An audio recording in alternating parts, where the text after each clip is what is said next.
Halo semuanya, berjumpa lagi dengan saya Yulia Knesia di mata kuliah MAS 2001 Probabilitas dan Statistika di sesi kedua. Nah, di sesi kedua kali ini kita akan melanjutkan beberapa subtopik, diantaranya adalah aturan penjumlahan, peluang bersyarat, aturan perkalian, dan aturan bias.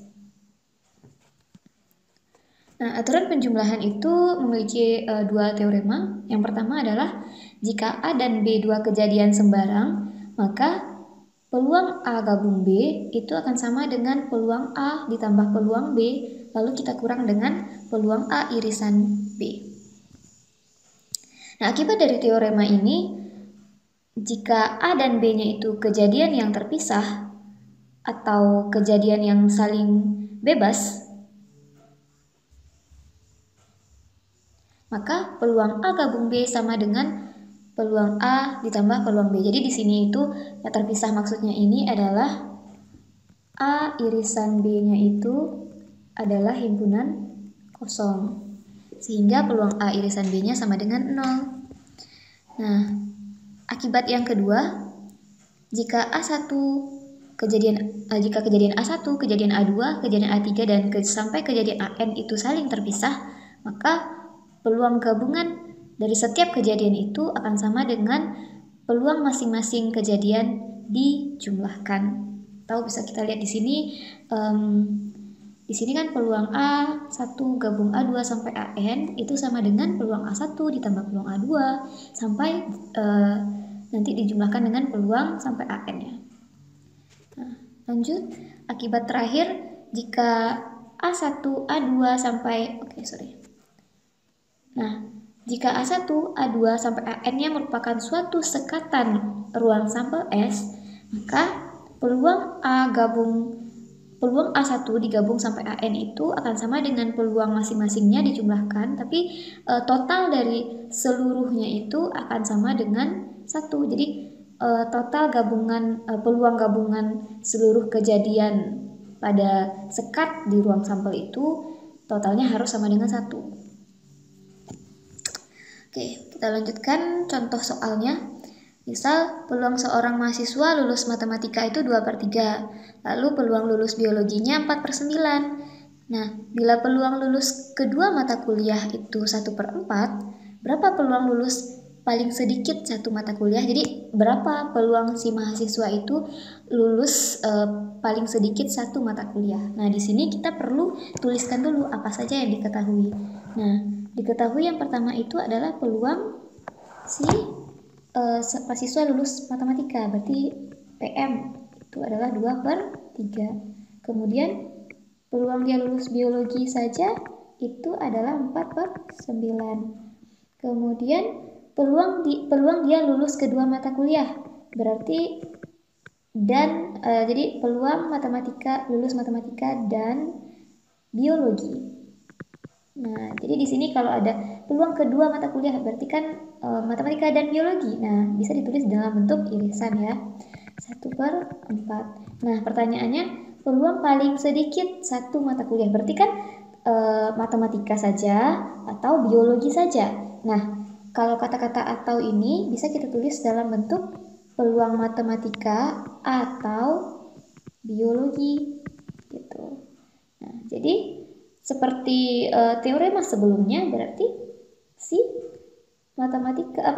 peluang matematika atau biologi ini bisa dicari dengan rumus peluang A ditambah peluang B dikurang dengan peluang A irisan B. Oke, sama dengan peluang A-nya 2/3 ditambah 4/9 dikurang 1/4.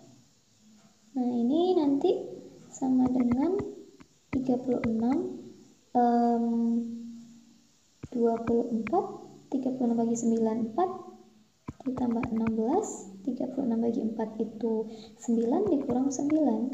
Jadi 16 dikurang 9 itu 5, jadi ini 31/36. Inilah peluang si mahasiswa itu lulus matematika saja atau biologi saja gitu ya. Lanjut, teorema kedua. Nah, jika A dan A aksen kejadian yang saling berkomplementer, maka peluang A ditambah dengan peluang A komplement itu sama dengan 1. Contohnya di sini begini. Peluang sebuah sistem dapat terlindungi atau dilindungi terhadap virus komputer yang baru adalah 0,7. Nah, berapa peluang sistem tersebut akan terkena virus? Nah, jadi peluang dia terlindungi itu 0,7. Nah, peluang terkena itu berapa? Katanya berarti kan ini kejadiannya saling berlawanan ya, atau saling berkomplementer. Berarti kita mau mencari misalkan saja peluang kejadiannya kejadian A ya.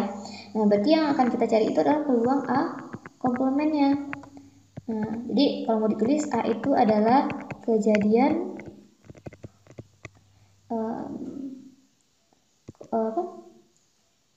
perlindungan komputer terhadap virus. Nah, jadi kemungkinannya ada yang terlindungi, yang kedua ada yang tidak terlindungi atau terkena virus. Nah, yang ditanya adalah yang tidak terlindungi, berarti PA aksen. Itu akan sama dengan 1 dikurang PA. Nah, PA-nya berapa? PA-nya 0,7.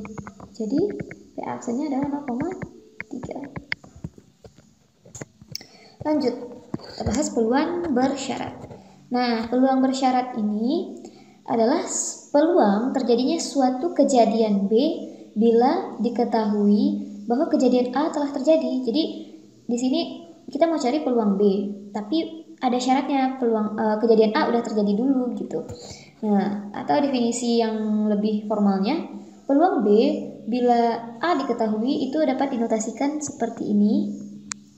Maka peluang B bersyarat A itu sama dengan P peluang P irisan A dibagi dengan peluang A, dengan syarat PA-nya itu harus besar dari 0.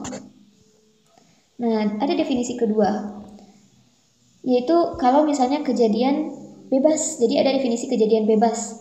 Nah, himpunan A dan B itu disebut bebas jika dan hanya jika peluang kejadian B bersyarat A-nya itu sama dengan peluang B, dan peluang A bersyarat B-nya itu sama dengan peluang A.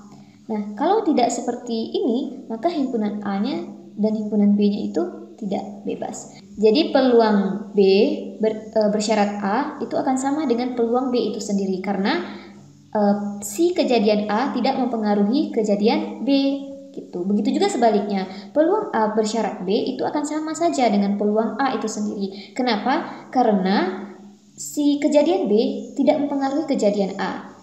Nah, dalam konteks ini berarti himpunan A dan B-nya itu saling bebas. Tapi kalau tidak seperti ini, maka himpunan A dan B-nya itu berarti tidak bebas gitu ya. Nah, contoh, peluang sebuah kendaraan berplat L lewat Jagorawi 0,12. Peluang kendaraan truk 0,28. Nah, peluang truk itu berplat L 0,09. Nah, berapa peluang sebuah truk yang lewat Jagorawi itu berplat L? Nah, di sini ada soal keduanya, sebuah kendaraan berplat L yang lewat Jagorawi adalah sebuah truk gitu. Nah, jadi kita bikin dulu lah apa saja yang diketahui. Nah, pertama katanya peluang kendaraan berplat L lewat Jagorawi 0,12. Bisa kita tulis PL aja ya, 0,12. Kemudian kalau truk yang lewat Jagorawi itu 0,28. Berarti kalau truk 0,28. Nah, kalau truk berplat L, berarti itu artinya truk berplat L. Bisa ditulis truk irisan L gitu ya, T irisan L, itu 0,09. Nah, berapa peluang yang A? Nah, kita jawabnya sebelah sini. Truk yang lewat Jagorawi itu berplat L. Nah, di sini syaratnya berapa? Yang mau kita tahu adalah peluang truk lewat tapi bersyarat platnya harus L. Nah, berarti di sini kita bisa tulis berapa peluang truk yang lewat tapi syaratnya truknya berplat L. Nah, sesuai dengan rumus peluang bersyarat sebelumnya, nah ini kan termasuk dua kejadian yang tidak saling bebas gitu ya. Karena bisa aja kan truk itu platnya ada yang L gitu. Nah, berarti ini dua kejadian yang tidak saling bebas. Nah, berarti kita memakai rumus yang pertama. Berarti P peluang kejadian T bersyarat L sama dengan P T irisan L dibagi dengan P L. Nah, oke, P T irisan L berarti ini 0,09 dibagi 0,12. Nah, ini sama dengan 9/12 sama dengan 3/4. Nah, yang B, sebuah kendaraan, jadi berapa peluang sebuah kendaraan berplat L yang lewat Jagorawi itu adalah sebuah truk. Nah, jadi kita mau mencari kita mau mencari kendaraan yang lewat itu berplat L, tapi syaratnya dia harus truk. Nah, berarti ini peluang T iris L dibagi PT. Nah, 0,09 dibagi 0,28 sama dengan 9/28. Nah, seperti itu ya. Lanjut aturan perkalian. Nah, aturan perkalian itu ada teoremanya. Yang pertama, kalau misalnya A dan B dapat terjadi dalam percobaan, maka peluang A irisan B-nya itu adalah peluang A dikali dengan peluang B bersyarat A. Nah, ada aturan perkalian khusus. Jika A dan B-nya itu saling bebas. Nah, jika A dan B bebas jika dan hanya jika peluang A irisan B sama dengan peluang A dikali peluang B. Nah, ini ada syaratnya ya kalau A dan B itu bebas. Nah, jika diperluas, maka kita akan masuk ke teorema ketiga. Bila kejadian A1, A2, A3 sampai AK dapat terjadi, maka peluang A1 iris A2 iris A3 sampai AK itu akan sama dengan peluang A dikali dengan peluang A2 bersyarat A1 dikali dengan peluang A3 bersyarat A1 iris A2 sampai nanti kita mengalikan dengan peluang AK bersyarat irisan semua kejadiannya sampai K kurang 1. Nah, bila A1, A2 sampai AK-nya ini saling bebas, maka peluang A1 iris sampai AK itu akan sama dengan perkalian masing-masing peluang kejadiannya. Nah, seperti ini. Jadi ini adalah perluasan dari dua teorema sebelumnya. Nah, lanjut ya.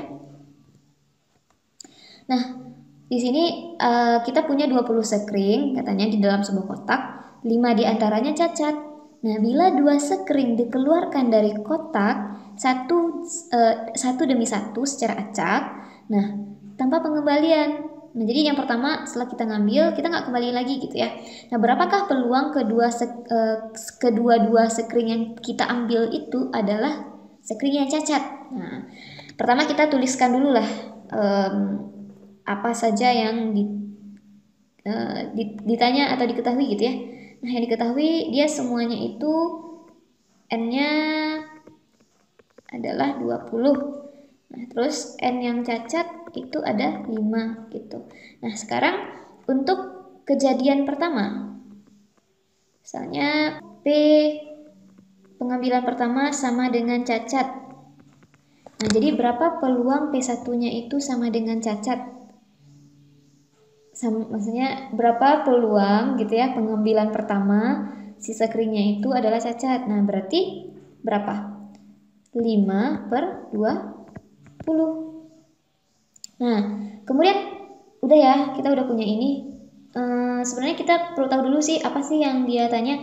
Berapa peluang kedua sekring itu cacat? Berarti yang ditanya itu adalah peluang si P1 iris P2 itu sama dengan cacat. Nah, ini yang ditanya. Nah, sesuai dengan aturan perkalian tadi, ini kejadiannya bebas atau tidak? Nah, pengambilan pertama mempengaruhi pengambilan kedua atau tidak? Mempengaruhi ya, karena ketika pengambilan pertamanya sudah kita ambil cacat, berarti peluang untuk pengambilan keduanya itu cacat pasti akan lebih besar. Nah, karena udah terambil 1, berarti kan kita tahu yang tersisa cuma 4 gitu ya. Nah, berarti sekarang kita perlu tuliskan rumusnya. Nah, kita kan pengen tahu P1 iris P2. Nah, rumusnya apa? Karena dia bebas, karena ini P1 dan P2 itu tidak bebas. Maka rumusnya ada. Berarti kita bisa cari P1 iris P2 sama dengan cacat itu sama dengan peluang P1 sama dengan cacat dikali dengan peluang P2 sama dengan cacat bersyarat P1-nya terambil cacat juga. Nah, oke. Di sini kita punya kalau P1 cacat itu peluangnya adalah 5/20. Nah, sekarang berapa? Kalau misalnya pengambilan kedua itu cacat, tapi pengambilan pertama udah cacat juga. Nah, jadi ketika pengambilan pertama itu cacat, berarti sekring yang sisa cacat itu berapa? 4 kan? Karena awalnya 5 gitu. Berarti peluangnya pada pengambilan kedua itu 4/20. Sorry, bukan 4/20 ya. Karena pengambilannya tidak dikembalikan, berarti sekring kita tersisa 19. Nah, jadilah di sini harusnya 4/19. Nah, sehingga nanti kita bisa kalikan 20 dibagi 4 itu 5, 5 dibagi 5 1. Jadi tersisa 1/19. Nah, jadi peluang kedua sekring itu cacat adalah 1/19. Itu ya. Lanjut aturan Bayes. Nah, kita punya teorema. Jika B1, B2, B3 sampai BK partisi dari ruang sampel S dengan peluang BI-nya itu tidak sama dengan 0 untuk I sama dengan 1 sampai K, maka untuk setiap A anggota, oke di sini anggotanya S ya, maaf saya salah lagi. Maka untuk setiap anggota S berlaku peluang A sama dengan sigma dari sigma I sama dengan 1 sampai K dari peluang BI iris A sama dengan sigma I sama dengan 1 sampai K peluang BI dikali peluang A bersyarat BI. Jadi sebenarnya seperti ini ya. Nah, coba kalian lihat diagram ini. Nah,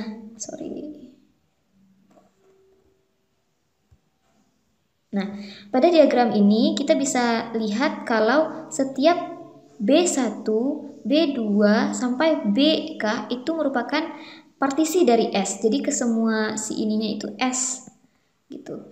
Nah, ternyata di dalam S itu juga ada himpunan A. Nah, ini nih yang biru ini nih. Nah, sehingga dapat kita lihat bahwa yang himpunan A itu juga terdiri dari himpunan B. Nah, kalau kita mau mencari himpunan A, itu berarti kan sama aja dengan kita misalnya yang sebelah sini. Nah, ini bagian yang berarti A iris dengan B1. Lalu kita tambahkan dengan yang sebelah sini. Berarti ini apa? A beriris dengan B3. Ditambah yang ini A beriris dengan B5 ditambah yang ini A beriris dengan B4 ditambah lalu yang terakhir yang ini. Nah, ini bisa aja entah partisi B yang lain gitu ya, yang kita nggak tahu gitu. Jadi itu irisan dari A dengan BK gitu ya. Nah, dapat kita lihat bahwa himpunan A itu terdiri dari irisan A dengan partisi B.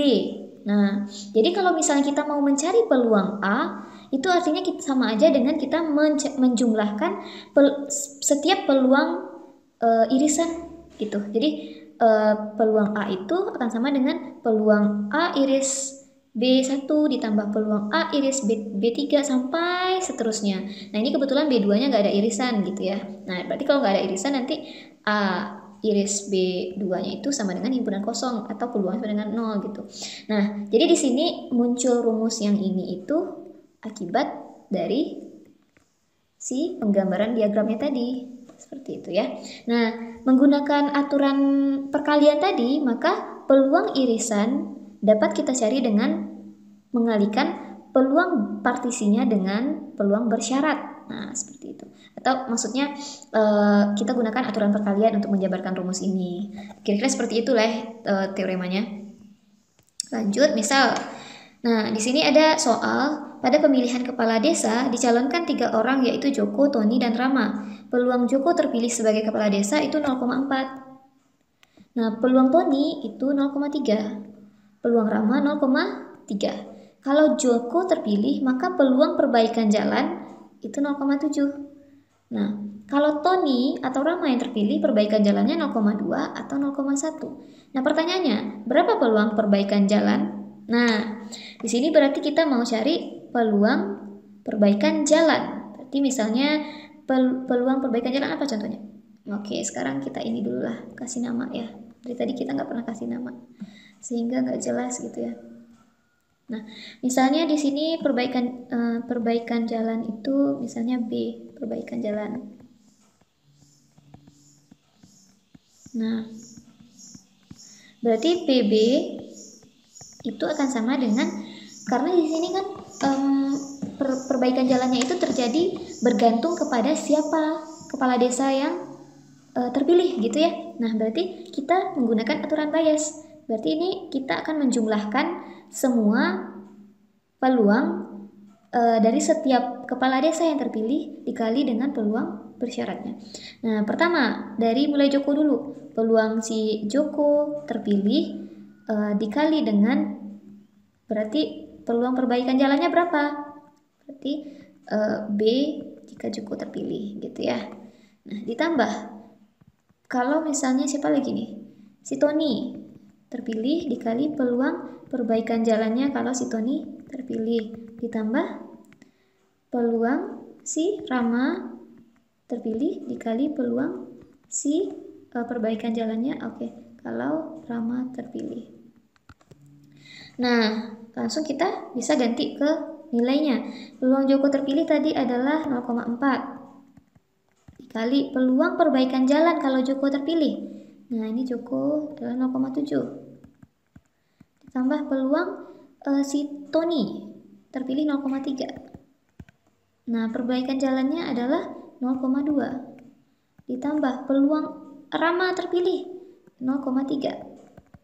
Kemudian peluang dari perbaikan jalan kalau Rama terpilih yaitu 0,1.